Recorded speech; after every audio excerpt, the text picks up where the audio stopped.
Buenas noches. Bueno, les doy la bienvenida. Hoy vamos a dar comienzo a este ciclo de humanismo médico a cargo del doctor Alfredo Bussi. Y contarles que para SAEU es un espacio nuevo que lo estamos considerando como un recreo que nos damos para reflexionar sobre algunos temas, y realmente estamos muy contentos de dar inicio a este espacio. Yo quiero presentar al doctor Edgardo Pianigiani, presidente de la sociedad, a quien le voy a dar la palabra para que le dé un inicio a este ciclo que estamos comenzando. Bueno, que lo disfrutemos todos. Edgardo. Muchas gracias, Adriana. Buenas tardes a todos los que se están conectando a esta charla y a todos los colegas que en los días posteriores a la misma van a tener acceso a poder verla. Bienvenidos sean todos a esta actividad en nombre de la Presidencia y de la Comisión Directiva de SAEU. Y bienvenido y muy agradecidos de contar con la presencia de un orador de excelencia como es el profesor doctor Alfredo Bussi. El tema que nos convoca, como bien dijo Adriana, en este ciclo de charlas es el humanismo médico, las humanidades médicas. Un tema que creemos que es importante que en una sociedad científica esté presente, así como también todos los temas relacionados estrictamente con lo científico, de igual importancia y de igual proyección, complementariamente, y que tienen que ver con la formación integral de un profesional. Para ello tenemos un amigo y un profesor de excelencia que nos va a hablar. Primero nos va a explicar qué es el humanismo médico, a diferencia de otras cosas que se le parecen en las palabras, pero que no lo son. Y por qué es importante el humanismo en la medicina. El doctor Alfredo Bussi es profesor en diagnósticos por imágenes de la Facultad de Medicina de la Universidad de Buenos Aires, expresidente de la Sociedad Argentina de Radiología, coordinador del capítulo de Historia y Humanidades Médicas de la Sociedad Argentina de Radiología, director médico de Diagnóstico Médico y editor responsable de la revista Alma de Cultura y Medicina. Alfredo, bienvenido, muchas gracias, nos sentimos honrados por tu presencia y te escuchamos con mucho interés y abriendo el ciclo de humanidades. Bueno, buenas noches. Muchas gracias a ustedes por esta invitación. Yo soy el que se siente honrado de estar acá. Ustedes saben que mi relación con la SAEU es muy profunda y de hace mucho tiempo y realmente he hecho muy buenos amigos aquí. Voy a compartir pantalla, si les parece. ¿No?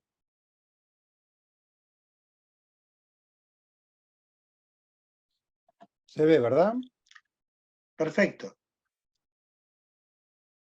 Bueno, la verdad que estoy muy contento de iniciar este ciclo de humanismo. Y me gustaría empezar explicándoles qué es el humanismo, porque a veces hay algunas palabras parecidas que se confunden con esto. ¿Qué es el humanismo y por qué es importante el humanismo? Y para eso me gustaría empezar con una frase que dice: los médicos jóvenes de hoy no tienen ningún respeto por el pasado ni esperanza alguna para el futuro. Yo escuché esto siendo alumno de la facultad.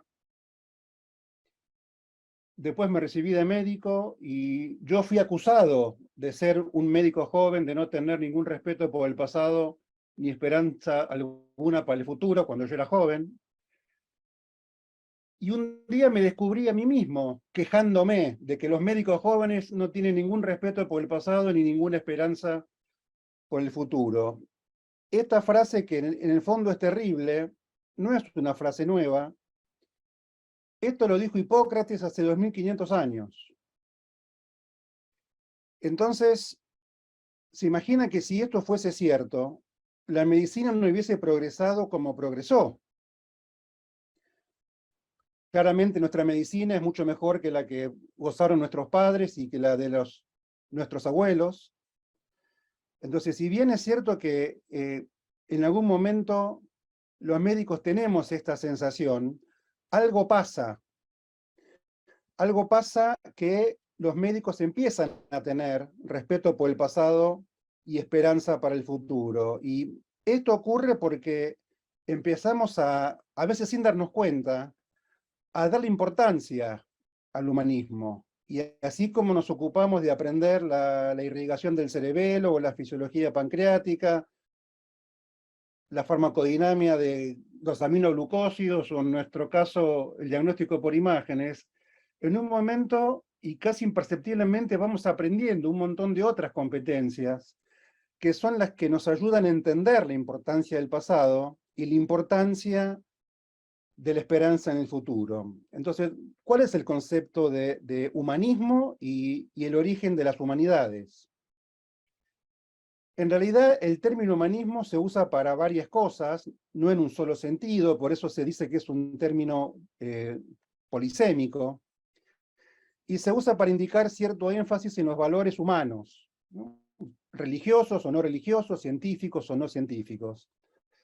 La primera vez que se tiene noción del uso de esta palabra fue en este filósofo y escritor romano, Cicerón, quien usó el término studia humanitatis para llamar así a todos los saberes relativos a la educación moral del hombre, del ser humano.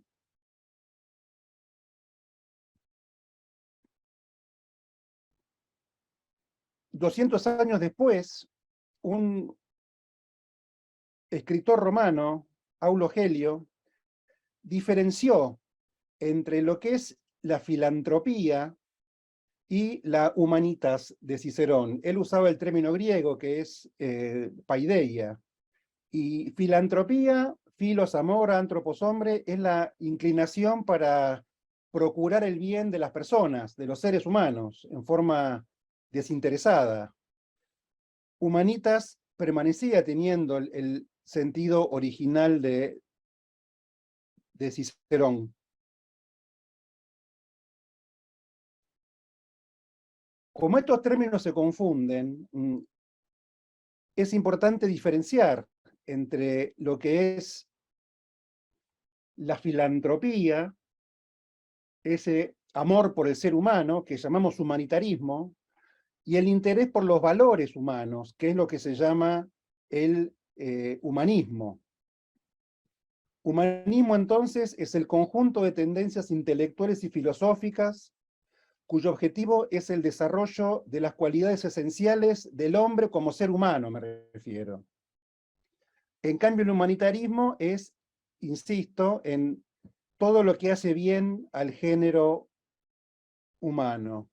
Estos conceptos explotaron en el siglo XV, 1400, 1500, y gracias al humanismo se desarrolla el Renacimiento, que fue este interés por estos valores humanos que habían sido relegados durante la Edad Media, una época en la que el centro de la vida era la religión, muy teocéntrica. Justamente este renacimiento es un nuevo reconocimiento de los valores humanos que habían sido tan valorados en lo que se llama la antigüedad clásica, la antigüedad romana y la antigüedad griega. Y esto empieza a aparecer dentro de la medicina después de que en la década del 50 la medicina alcanza la verdadera categoría científica, ¿no? Austin Bradford Hill fue el primero que le dio importancia a los ensayos clínicos, que hoy consideramos la base de la naturaleza de todo nuestro conocimiento. En la década de 1950, la medicina alcanza su verdadero rol como ciencia experimental basada en pruebas de eficacia y de seguridad. Tan tecnológico se volvió este modelo científico-técnico empezó a generar un descontento entre los médicos y una crítica porque se dieron cuenta que ignoraba la atención integral de la persona, centrándose exclusivamente en lo biológico, en lo tecnológico. Y así es como en Estados Unidos, en la década del 60, empieza este movimiento humanista que buscaba llamar la atención sobre la persona, más que sobre el paciente. De hecho, aparecieron leyes. El Congreso de los Estados Unidos sacó en el año 1963 una ley que le daba valor y le daba importancia a este movimiento humanista dentro de la medicina. El mismo año aparece un comité de salud y valores humanos, y en nuestro país, 10 años después, se funda la Sociedad Argentina de Humanismo Médico, que es reconocida como una sección de la Asociación Médica Argentina. Ignacio Chávez, este famoso cardiólogo mexicano y un gran humanista, definió todo esto y decía que el humanismo quiere decir cultura, comprensión del hombre en sus aspiraciones y miserias. Escuchen, valoración de lo que es bueno, lo que es bello y lo que es justo. Es la fijación de las normas que rigen nuestro mundo interior. Esta es la acción del humanismo al hacernos cultos. Y esto realmente es impactante. La ciencia nos hace más fuertes. El humanismo nos hace mejores. Por eso el médico, cuanto más sabio, debe ser más culto. Y esto es mucho más cierto ahora, cuando el gran avance de la medicina nos exige adquirir nuevas competencias. En este momento, el médico, para ser un buen profesional, debe poder resolver problemas complejos cuando no hay soluciones simples. Tiene que escuchar e interpretar lo que otra persona siente, quiere y necesita. El médico moderno tiene que integrar conocimientos, habilidades y actitudes en situaciones reales en tiempo real. Hacer juicios y tomar decisiones adecuadas frente a incertidumbre o contando con información inadecuada, sobre la base de conocimientos y experiencias que cambian todo el tiempo y cada vez más rápido. Debe saber poder trabajar bajo presión. Debe demostrar iniciativa y recursos intelectuales en el manejo de situaciones inusuales e inesperadas. Debe publicar resultados que se consideren relevantes para los pacientes, para el público, para los colegas e incluso para la propia autoestima. Debe continuar aprendiendo, cambiar con el tiempo, insisto, cada vez más rápido, y aumentar su responsabilidad. Debe considerar las implicaciones éticas de las decisiones clínicas que toma. Y sobre todo, para mí esto es tal vez lo más importante, reflexionar sobre lo que hace, sobre los resultados de lo que hace, sobre la experiencia que adquiere y poder aprender sobre todo esto. Un médico humanista norteamericano, Edmund Pellegrino, intentó resumir todo esto en lo que él consideraba el médico completo, que es aquel que tiene competencias, que tiene capacidad en 3 dimensiones. Es un profesional competente, es un experto en lo que hace, pero además es compasivo, humanitarismo, y es un hombre culto. Humanismo. En esta primera charla, yo les quiero intentar mostrar cómo el arte nos muestra todas estas competencias importantes dentro de la medicina. Hay muchas interrelaciones entre el arte y la medicina. La medicina ha sido representada en el arte desde innumerables lugares. Está representada la salud, la enfermedad, el enfermo en la sociedad, el médico, relación entre el médico y el paciente, el diagnóstico, el tratamiento, el cuidado, la convalecencia, la discapacidad, la muerte, los lugares de la medicina, hospitales, sanatorios, consultorios, la casa del paciente, la enseñanza de la medicina, las alegorías, el arte usado como tratamiento, el pintor como paciente, el pintor enfermo, relación entre la enfermedad del artista y su creación, enfermos famosos representados en el arte, médicos famosos representados en el arte, médicos que se han destacado como pintores, incluso la ilustración médica. De hecho, podríamos armar una charla de cada uno de estos temas, pero yo quiero hacerles un pasaje por 3 cuadros, por supuesto elegidos caprichosamente por mí, que un poco me parece que muestran esta importancia del arte y por lo tanto del humanismo en la práctica médica. El primero es un cuadro que tiene un título un poco largo, se llama Erasístrato descubre la causa de la enfermedad de Antíoco. Es este cuadro que fue pintado en el año 1774. Vamos a ponerlo en un contexto histórico. Alejandro III de Macedonia, más conocido como Alejandro Magno, fue uno de los personajes más importantes de la antigüedad. Llegó a ser rey cuando tenía 20 años y en 13 años hizo este enorme imperio que ven acá, que va prácticamente desde Grecia hasta la India, conquistó la mayor parte del mundo conocido, es uno de los grandes íconos culturales de la antigüedad, para muchos el más grande de los conquistadores, para otros un tirano megalómano.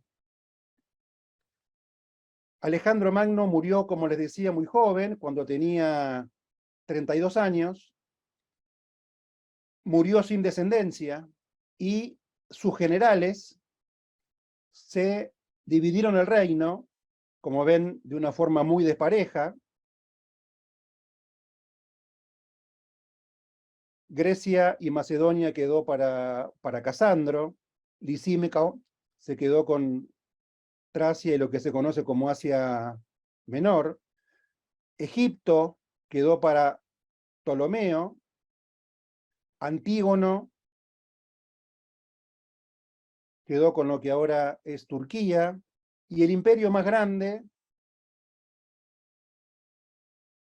Babilonia y Siria, quedó para Seleuco.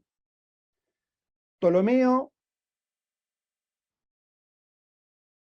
fundó Alejandría en nombre del viejo emperador, la transformó en la capital de Egipto y además se dedicó muchísimo a la ciencia y a la cultura y transformó Alejandría en el centro cultural del mundo. En una isla que se llama Faros, él construyó la primera torre que tenía un fuego en la cima, que es lo que hoy conocemos como faro, para guiar a los barcos. Ptolomeo fabricó una impresionante biblioteca donde estaba prácticamente todo el saber de la época. Fundó también el Museo de Alejandría, un museo que no es lo que hoy entendemos como museo. En aquella época un museo era lo que ahora es una universidad, y fue un polo de atracción al que iban todos los sabios de la época de todas las ramas de la ciencia, la matemática, la astronomía, la literatura, y por supuesto también de la medicina. Ahí apareció lo que hoy se conoce como la Escuela de Alejandría, que en realidad es la primera escuela anatómica científica. Ahí había nombres como Erasístrato y otro mucho más conocido para nosotros, Herófilo. Este anatomista le da el nombre a la unión de los senos venosos del cerebro. Pero quien se llevó la parte más grande del imperio era el guerrero más aguerrido, Seleuco. Este es un busto de él. Seleuco tenía 50 años, enviudó y se casa con una niña que tenía 17 años, llamada Estratónice. Seleuco tenía un hijo, Antíoco, el heredero de su trono, que se enamora perdidamente de la esposa de su padre. Tenían la misma edad. pero obviamente, sabiendo que era un amor imposible, enferma y se deja morir. Imposible porque imagínense tener que decirle a esta cara, me gusta tu mujer. Era absolutamente imposible. También Stratonice se enamora de él, se dan cuenta que ese amor no va a ningún lado, y el joven heredero se encierra en su habitación, se niega a comer y se deja morir. Seleuco, desesperado, que su hijo estaba muriendo y no entendía por qué, llama al médico más importante de la antigüedad, Erasístrato, que recuerdan estaba en Alejandría. Erasístrato llega a Babilonia y el rey le dice, usted va a estar encerrado con mi hijo hasta que descubra qué le pasa y hasta que lo cure. Erasístrato queda entonces en la habitación del joven enfermo durante días. Además de anatomista, fue uno de los primeros fisiólogos. Él empezó a estudiar el pulso, fíjense cómo le está tomando el pulso, y fue uno de los primeros en determinar que el pulso tiene variaciones fisiológicas. Hay taquicardia cuando hay miedo, hay taquicardia cuando hay emoción, y él se dio cuenta que Antíoco tenía taquicardia cada vez que entraba en su habitación la esposa del padre, Estratónice. Entonces descubre lo que pasa el médico. Lo llama al rey y le dice, mi señor, ya descubrí qué es lo que tiene su hijo tiene un mal absolutamente incurable. ¿Qué le pasa? Su hijo está enamorado de una mujer imposible. El rey le dice, querido doctor, para mi hijo no hay ninguna mujer imposible. Él es heredero al trono, puede tener la mujer que quiera. El médico le contesta, su hijo está enamorado de mi esposa. Entonces el rey, condescendiente, lo mira y le dice, mi querido doctor, yo estoy seguro que con el amor que usted ha demostrado tener por mi hijo, no va a tener ningún problema en entregarle a su esposa si esa va a ser la cura. El médico le dice, ¿usted lo haría? Por supuesto, le dice el rey. Bueno, ok, es la suya. Así como el médico inteligentemente le hace saber al rey que la forma de curar a su hijo es entregándole a su esposa, el rey efectivamente lo hace y, como se imaginan, Antíoco se cura. Esta es la historia que está pintada en este cuadro.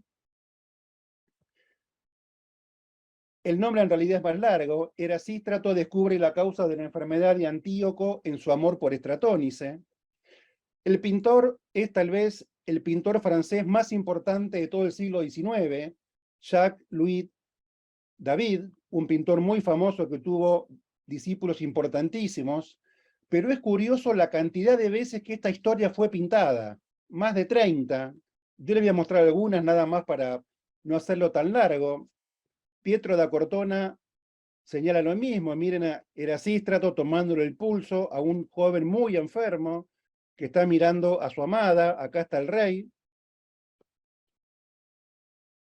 Ficcherelli, miren, díganme si esta no es la cara de la enfermedad por amor. Está loco de amor por ella, el médico le toma el pulso, y en la oscuridad por acá atrás está el rey que se está enterando. Fíjense qué bien representada la toma del pulso.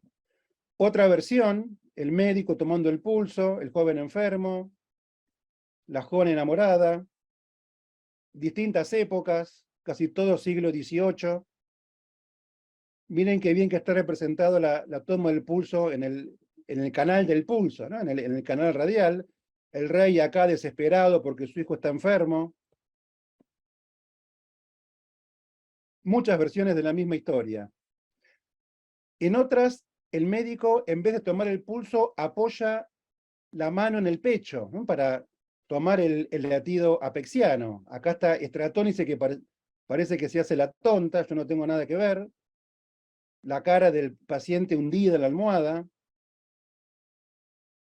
En este caso, las dos cosas, le toma el pulso, le apoya la mano en el pecho. Miren, prácticamente está con el color de la muerte, lívido, ¿no? El enfermo, este es el rey, que está sosteniendo a su hijo enfermo en su regazo. Otra vez la toma del latido pexiano, el pulso, montones. Esta historia la cuenta Plutarco. Parece que la verdad era otra, parece que el rey necesitaba que su hijo vaya a la frontera para pelear con los invasores, el hijo no quería ir y lo extorsiona, lo convence, regalándole a su esposa para convencer a su hijo. Pero la verdad es que la historia de Plutarco es mucho más romántica y nos gusta mucho más. Fíjense la importancia de este médico, que no únicamente su saber médico le permitió hacer el diagnóstico, sino que un poco de astucia y de inteligencia le permitió llevar esto a buen puerto, y son todas cualidades que un médico de hoy necesita. 30 años después se pintó este cuadro y lo pintó un discípulo de David. El cuadro se llama Napoleón visitando a los apestados de Jaffa. Ponemos también un rápido contexto histórico. Como ustedes recuerdan, en 1789 ocurre la Revolución Francesa, lo que marca el inicio de la edad contemporánea. Es derrocado el absolutismo en Francia de una forma muy violenta. Los demás estados absolutos europeos, Gran Bretaña, Austria, Italia, se ponen nerviosos temiendo que les pase lo mismo en sus países, por lo tanto le declaran la guerra a Francia. Un joven general francés, Napoleón Bonaparte, tiene varias victorias, sobre todo en Italia, y decide embarcarse en una campaña para Egipto, tratando de cortar la ruta que tenía Inglaterra hacia la India. Napoleón Bonaparte empieza con unas victorias importantísimas. Una muy famosa es la conocida como la Batalla de las Pirámides. Ahí ven en el fondo las pirámides de Egipto, esto ya en Egipto. Pero un mes después de esto sufre una derrota terrible en una batalla naval, la llamada Batalla del Nilo, contra la Armada Británica, manejada por el famoso almirante Nelson. Le hunde la mayor parte de los barcos con todos los alimentos, con las armas, con las provisiones, y Napoleón se queda prácticamente varado en Egipto, sin provisiones, sin armas. Ahí, además de todo, sufren una cantidad de problemas sanitarios absolutamente desconocidos: viruela, escorbuto, gripe, muchos trastornos oculares, conjuntivitis, disentería, tétanos. Él había viajado primero con una cantidad de científicos muy importantes para estudiar la cultura egipcia. Recuerden que en esta época es cuando se descubre la piedra de la Roseta, que es lo que permite entender los jeroglíficos egipcios, y viaja con dos grandes médicos, uno el jefe de cirugía y el otro el jefe de clínica. El jefe de cirugía es el famoso doctor Dominique Larrey, que llegó a ser mariscal, el verdadero creador de la medicina militar moderna. Todavía se siguen usando sus principios. Lo que hoy conocemos como triage fue un invento de Larrey. Ustedes saben que son dos principios distintos. El concepto que uno utiliza en la medicina en estado de paz o en estado de guerra. En estado de paz, lo que nos pasa hoy a nosotros en cualquier guardia, el primer paciente que se atiende es el que está más grave. En la medicina militar es al revés. El primero que se atiende es el que está mejor, porque se cura rápido y vuelve a la guerra. El más grave se lo deja morir. Larrey fue el inventor de las ambulancias, que incluso en Egipto las usaba tirada por camellos. Lo acompañó a Napoleón en prácticamente todas las batallas. Acá está Larrey inclinado, curando una torcedura de Napoleón. Dicen que Napoleón era bastante mal jinete, que se caía cada rato. Ahí está Larrey vendándole un pie. El verdadero fundador de la medicina militar mundial. Y el jefe médico era René de Genet. Fíjense que acá tienen su solapa colgado el caduceo de Esculapio, el símbolo de la medicina. casi todo lo que sabemos de los problemas médicos que tuvieron fue gracias a él, que escribió un libro, Historia Médica del Ejército de Oriente, contó toda la historia médica de esta campaña. El día que ustedes puedan visitar el Arco de Triunfo en París, este arco fue creado para conmemorar el éxito de las campañas napoleónicas. En todas las columnas del lado de adentro están los nombres de las personas más importantes que acompañaron a Napoleón, y en esta lista lo van a encontrar a la Rey y también lo van a encontrar a Desgenet. Napoleón queda varado entonces en Egipto. Aprovecho para mostrarles, fíjense qué parecido el sable de Napoleón al sable de San Martín. Este era un sable que estaba muy de moda en la época, un sable de origen árabe. Él, como les decía, se queda varado, incomunicado, porque los ingleses estaban dominando todo el área del Mediterráneo. Entonces decide ir por tierra hasta una ciudad costera que se llama Jaffa. Hoy Jaffa forma parte de Israel, está al sur de Tel Aviv, prácticamente es el Gran Tel Aviv, pero en aquella época era un puerto muy importante. Él viaja hasta allá esperando que le puedan llegar los víveres de Francia. Estando en Jaffa, este es un aspecto de Jaffa más o menos por esa época, ocurre una terrible epidemia de peste que ataca al ejército francés que estaba acantonado ahí. Empiezan a morir los soldados como moscas. La primera orden que le da Napoleón a la Rey y a Desgenet es negar la existencia de la epidemia. De hecho, hasta prohibían que se mencione, pero en realidad el peligro de contagio era cada vez más grande, hasta que finalmente no tienen más que anunciarlo. Muchos soldados se suicidaban cuando veían los sufrimientos en los que morían sus compañeros.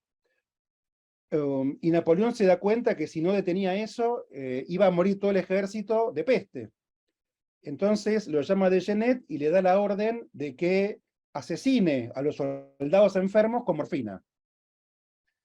Desgenet se niega, dice: mi general, de ninguna manera yo puedo hacer eso, mi misión es salvar vidas. Napoleón le dice: doctor, usted está equivocado, su misión es salvar al ejército, haga lo que yo le digo. Así todo, Desgenet se niega. Napoleón finalmente convence a un farmacéutico que estaba acompañando al ejército para que lo haga. Se supone que este farmacéutico le administra morfina a los enfermos, pero ninguno de ellos murió. No sabemos si porque el farmacéutico engañó a Napoleón o verdaderamente era un inútil y no sabía cómo hacerlo. Pero esto se supo y Napoleón, para evitar la mala prensa, decide hacer una visita a los enfermos que estaban en una mezquita, y así es como se pinta este cuadro, porque él no únicamente la visita, sino que le ordena al pintor que lo acompañaba a que pinte esta escena. Como ven acá, es un cuadro enorme, hay una persona mirándolo, esto está en el Louvre. El pintor era Antoine Gros, un discípulo de David, quien pintó el cuadro que vimos antes. Gros tenía 32 años cuando pintó este cuadro. Es el mismo que pintó el cuadro que les mostré antes de la batalla de las pirámides. Pintó otras grandes triunfos napoleónicos, y también lo pintó a Napoleón como primer cónsul. La escena que se ve acá ocurrió en marzo del año 1799. Como les decía, están en una mezquita que había sido convertida en un hospital. Fíjense que arriba todavía vemos el humo, tal vez de algunos cañonazos, o de algunos incendios de la toma de la ciudad. Ya está izada la bandera francesa.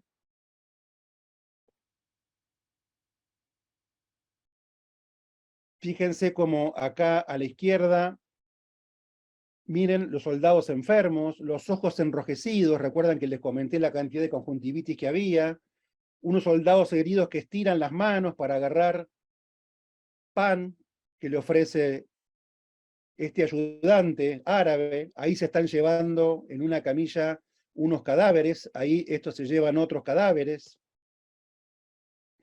En el centro de la escena, y el más iluminado, es Napoleón, que está con su uniforme de gala. Fíjense, se ha sacado un guante y con la mano desnuda le está tocando uno de los bubones, esos ganglios linfáticos inflamados en los pacientes con peste, mostrando un acto de arrojo, un acto de valentía. En realidad, obviamente, esto no genera ningún riesgo de contagio. El tema que el origen de la peste fue descubierto casi 100 años después de esto, pero el pintor quería ilustrar la valentía de Napoleón en tocarlo. Acá hay un soldado que está agachado que intenta detenerlo. Este es Desgenet, que nos está mirando y también intenta detenerlo. Para resaltar esta valentía de Napoleón, atrás pintan otro oficial que se está tapando con un pañuelo, otro que se está escapando. Además, este acto de tocar a los enfermos era una tradición, tanto en Francia como en Inglaterra, que apareció en el año 1000, es lo que se llama la tradición taumatúrgica. Recuerden que en aquella época los reyes se pensaban que eran directamente descendientes de Dios, y era muy común, acá está Enrique IV de Francia, que está tocando la cabeza de un tuberculoso.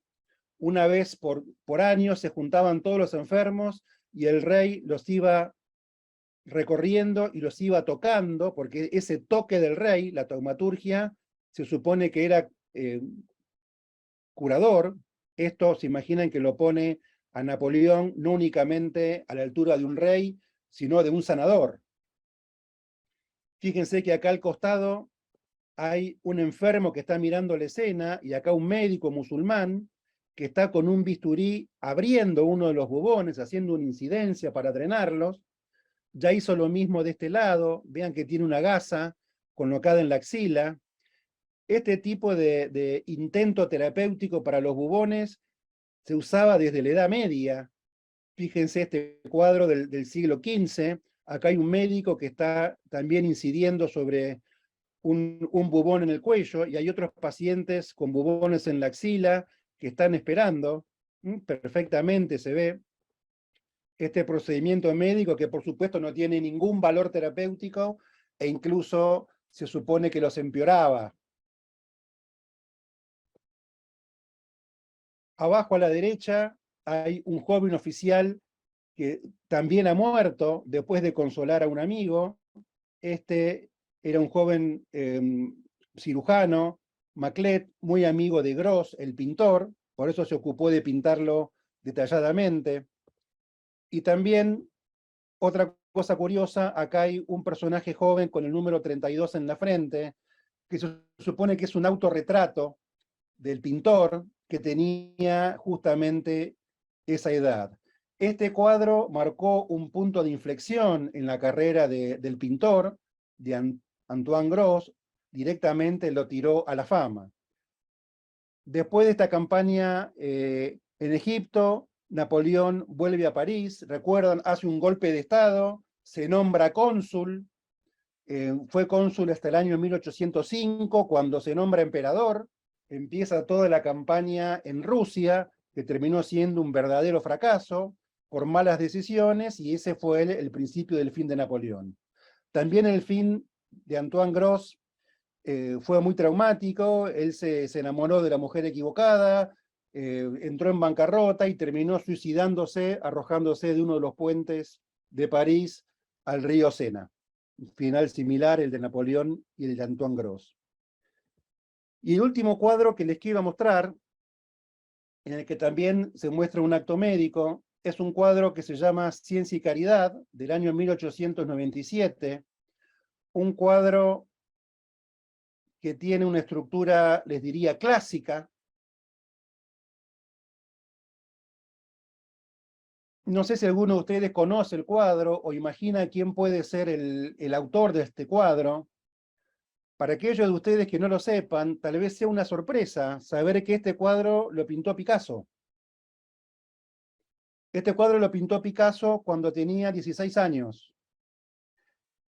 Nosotros conocemos a Picasso como el creador del cubismo, este cuadro, Las señoritas de Aviñón, que representan unas prostitutas de un prostíbulo de la calle Aviñón de Barcelona, es considerado el cuadro fundacional del cubismo. Cuando Picasso pintó este cuadro, el de Las señoritas de Aviñón, tenía 23 años, así era Picasso, y cuando pintó el cuadro anterior, tenía 16 años.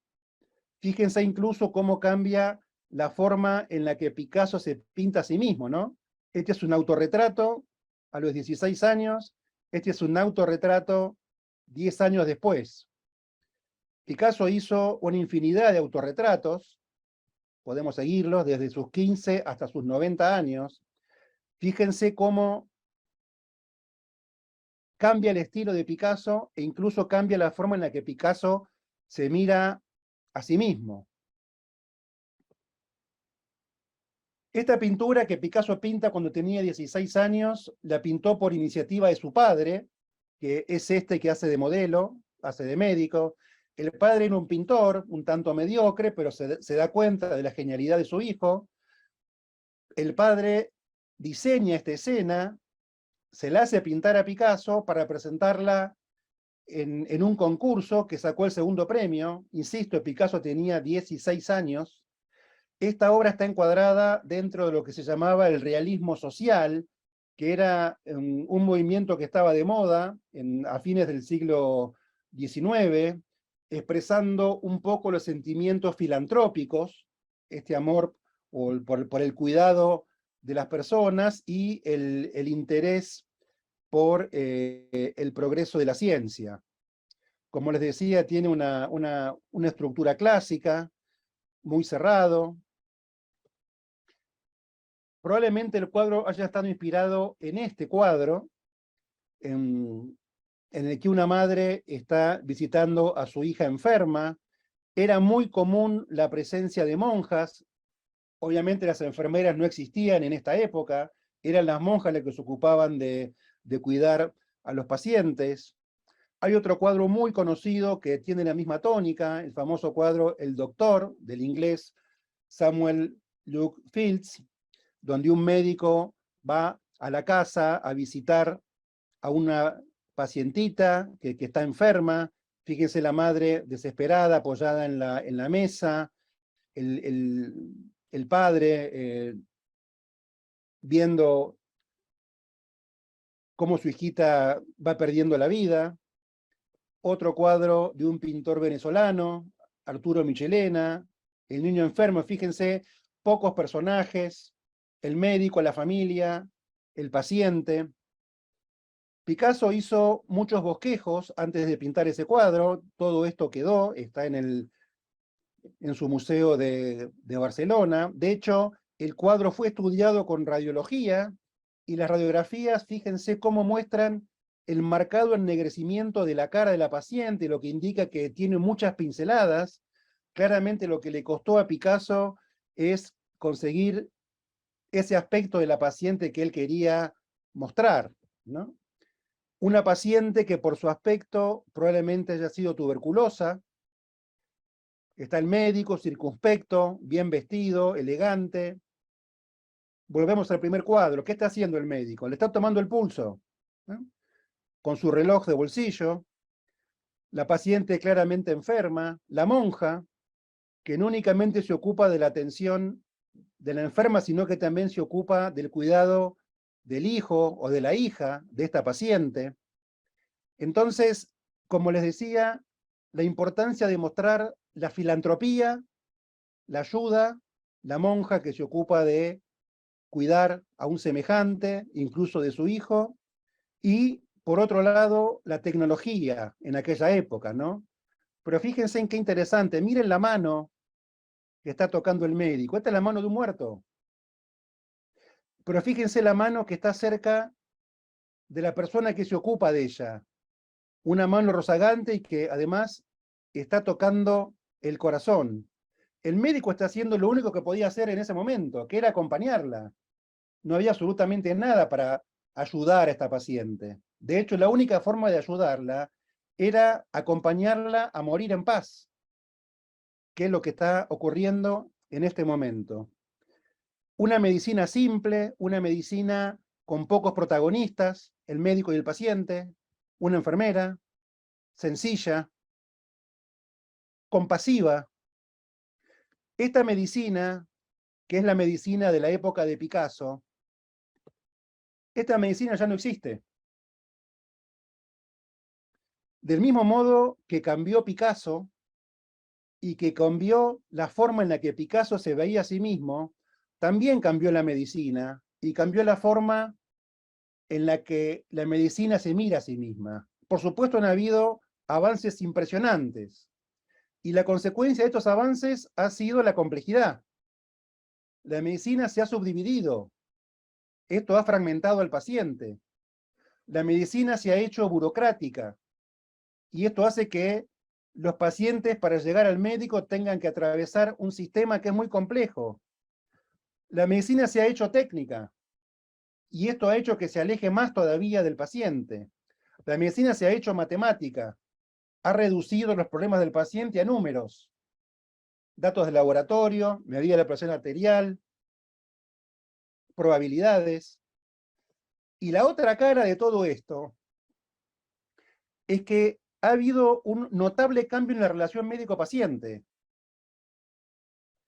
Y lo curioso es que estamos todos insatisfechos. Está insatisfecho el paciente, está insatisfecha la familia del paciente y también nosotros. Por lo tanto, esta escena médica, este cuadro, no es el que hoy representa la práctica de la medicina. La imagen que nos representa hoy es esta. La medicina está fragmentada, por eso hay montones de especialistas y esta visión un poco es la que tiene el paciente con todos los especialistas que recorren a verlo cuando está internado.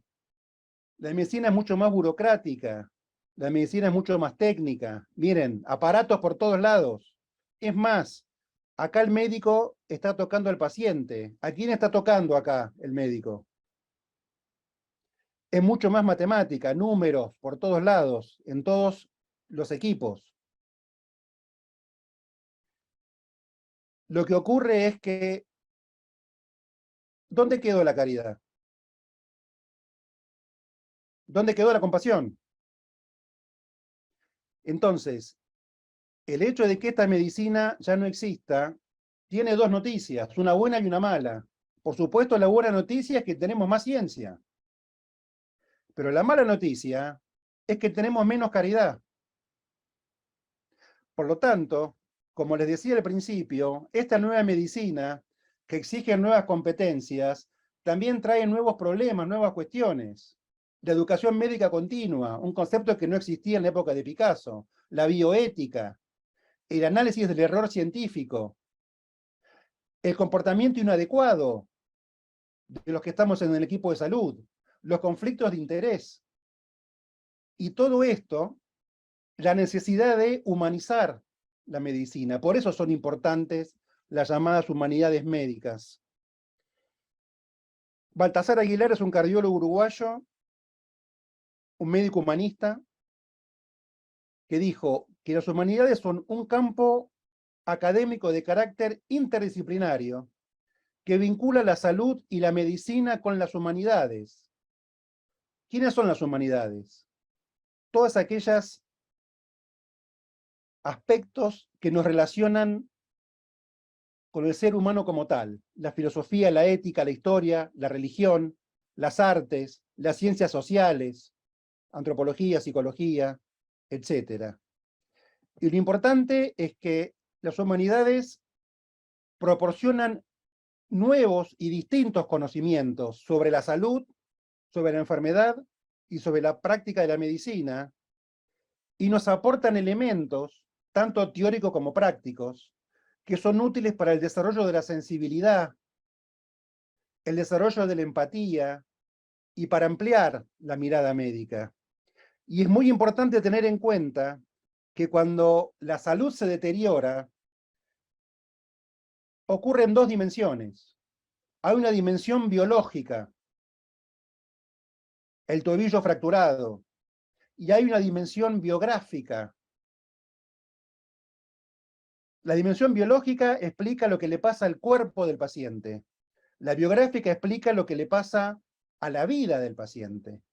Un paciente con un tobillo fracturado va a una guardia y le ponen una bota de yeso y tiene que estar inmovilizado. A lo mejor esa persona vive en un tercer piso por escalera. A lo mejor tiene un familiar mayor a su cuidado y ya no lo puede cuidar. Tiene que dejar de trabajar, no puede viajar. Todo eso es lo que impacta en la vida del paciente, su enfermedad.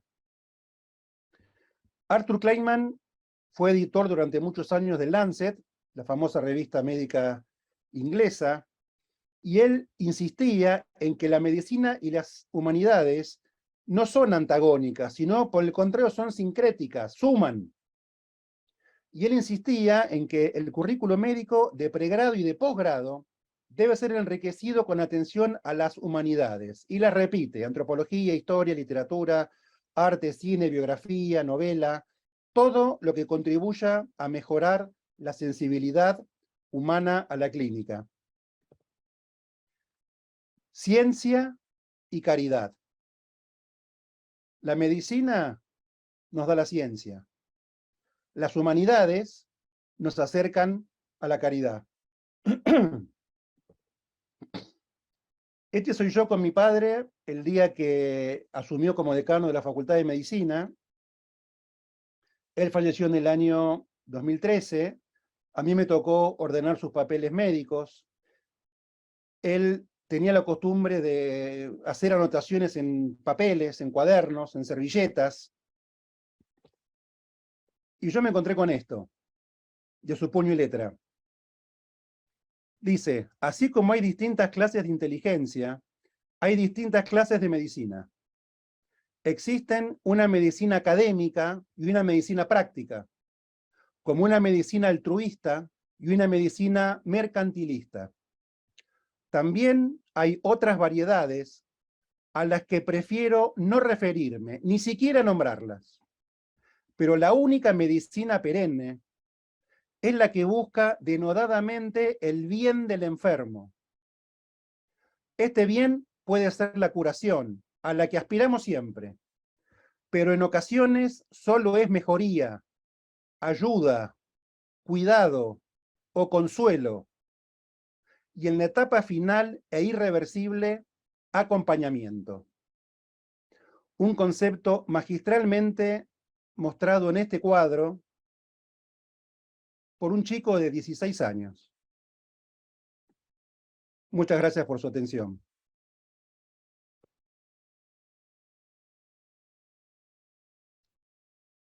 Bueno, Alfredo, la verdad que agradecida estamos agradecidos por este espacio que yo en el inicio, en la apertura, hablé de un recreo y después de haberte escuchado, creo que ha sido un recreo que nos llevó a un espacio de reflexión, a todos los que hemos participado de este encuentro. La verdad, yo personalmente te agradezco, fue brillante la exposición y yo personalmente estoy esperando el próximo encuentro.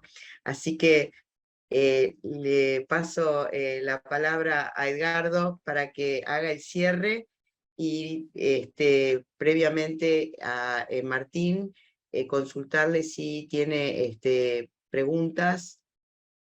No hay preguntas, pero hay muchas felicitaciones. Vamos con Karina Pese. Felicitaciones, profesor Bussi, excelente, siempre es un placer escucharlo. Fernando Muchas Monti, gracias. excelente. Karina Pese, gracias por compartirnos esa maravillosa reflexión de su padre.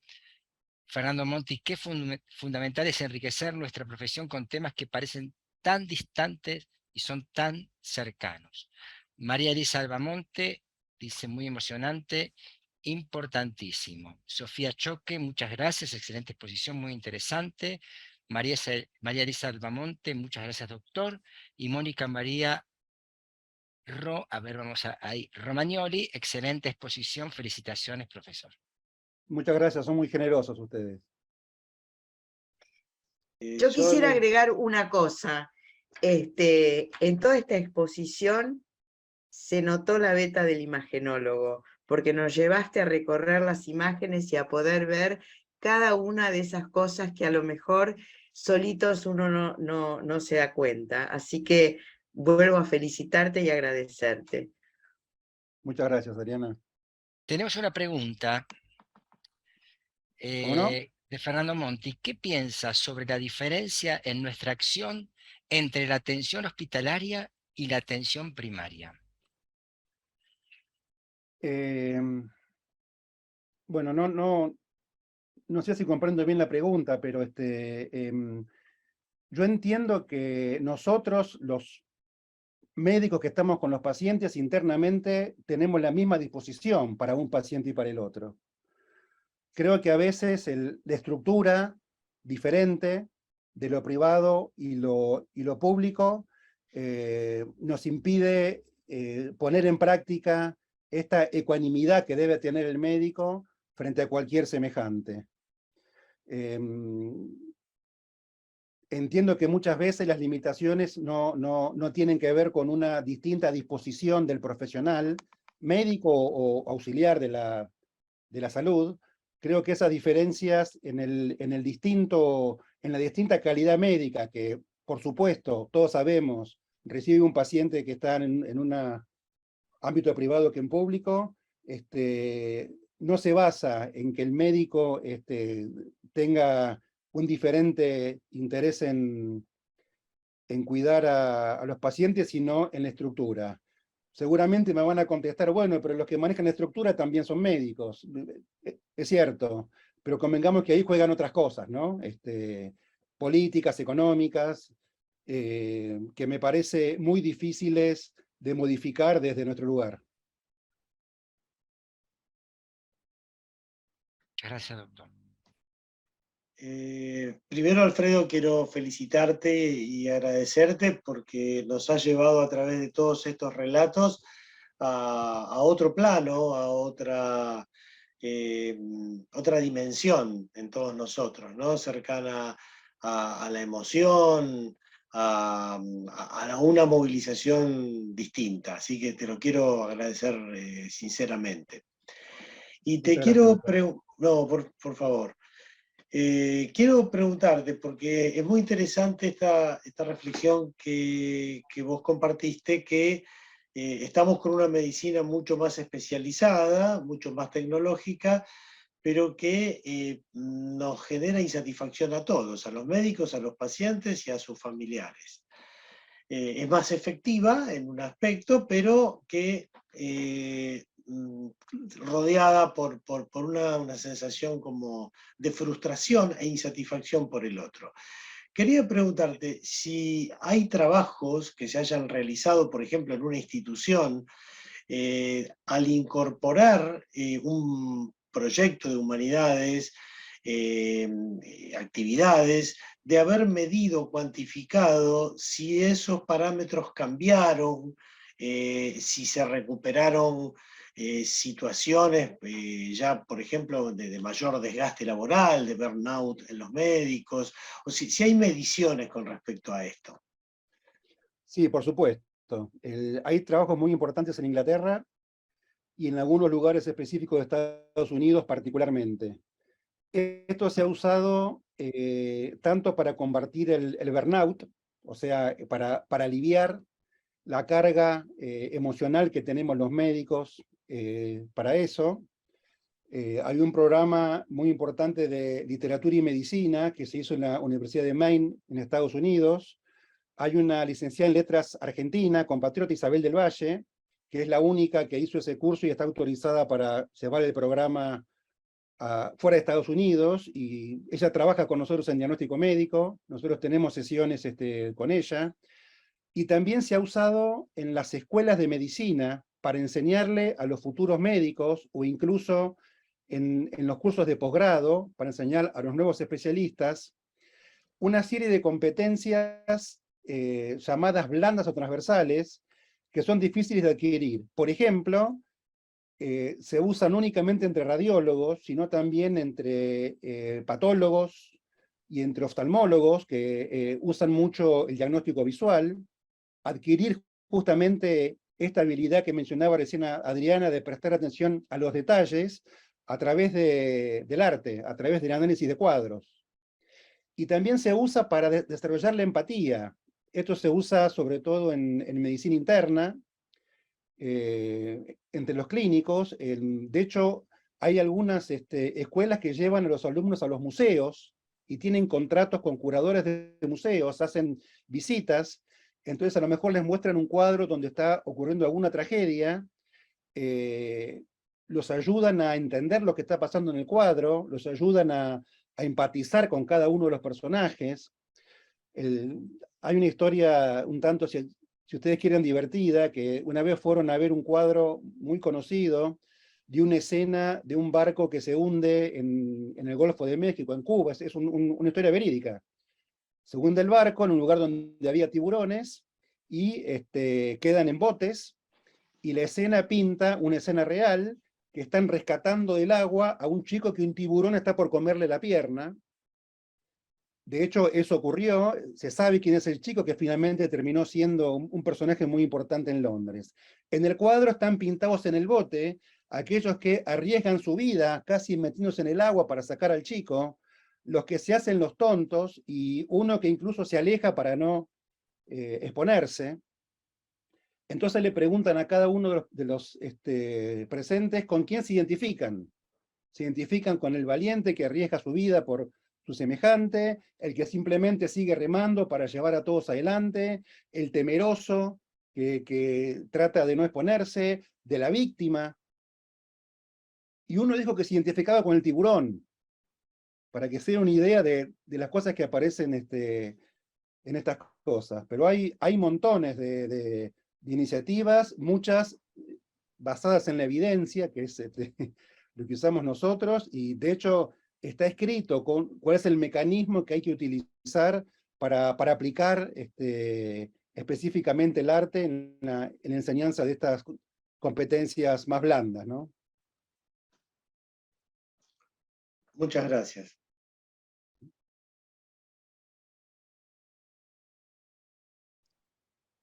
Aquí no tenemos más preguntas. Bueno, entonces podríamos ir, si querés, Alfredo, contando de qué vamos a charlar en la próxima.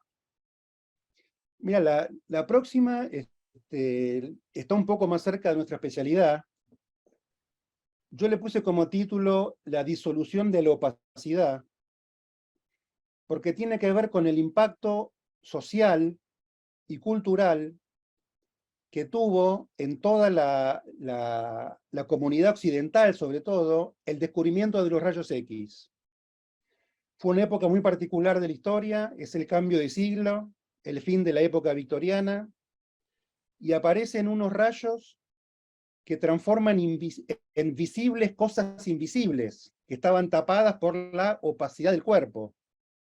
Por eso lo que se disuelve en realidad es una opacidad que ocultaba otras verdades que eran invisibles. Por supuesto, el interior del cuerpo, pero toda la pacatería de la época victoriana, tengan en cuenta que es la época en la que aparecen las primeras vanguardias artísticas, aparece el cubismo, del que algo hablamos recién, y todavía hoy se siguen viendo coletazos de ese impacto. Cambió el lenguaje.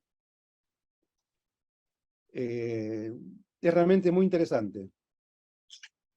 Bueno, te vamos a estar escuchando, así que la verdad que personalmente estoy muy contenta de haber iniciado, de que podamos haber iniciado en la sociedad este espacio, que es un espacio nuevo, y que del recreo que habíamos iniciado creo que va a ser un espacio de reflexión para todos.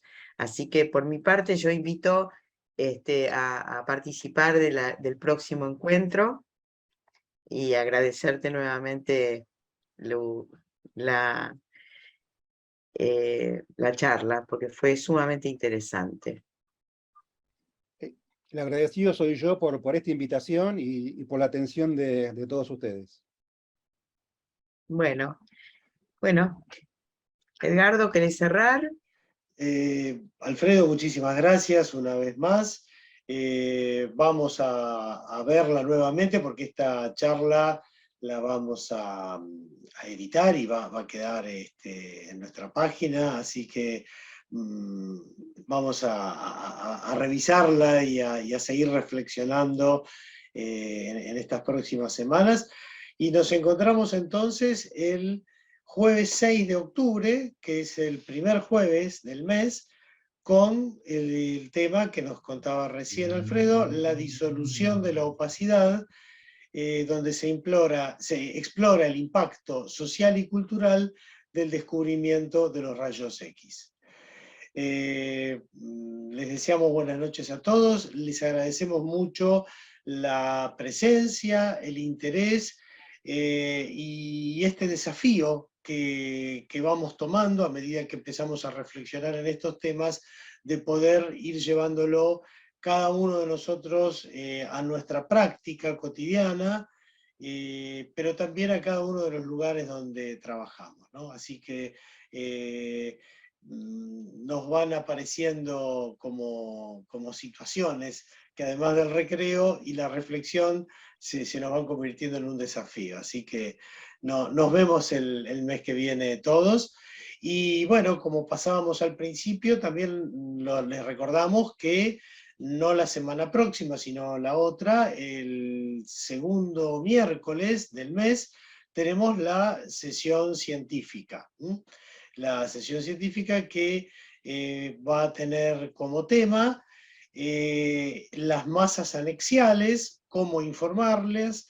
La disertante, la doctora Daniela Simbler, especialista en imágenes, con su especialidad en imágenes de la mujer, y staff del Instituto Alexander Fleming y TCBA.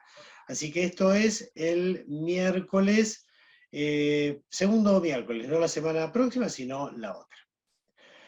Ahora sí, nos despedimos y muchísimas gracias a todos por la presencia y nos seguimos encontrando con las actividades que vamos compartiendo.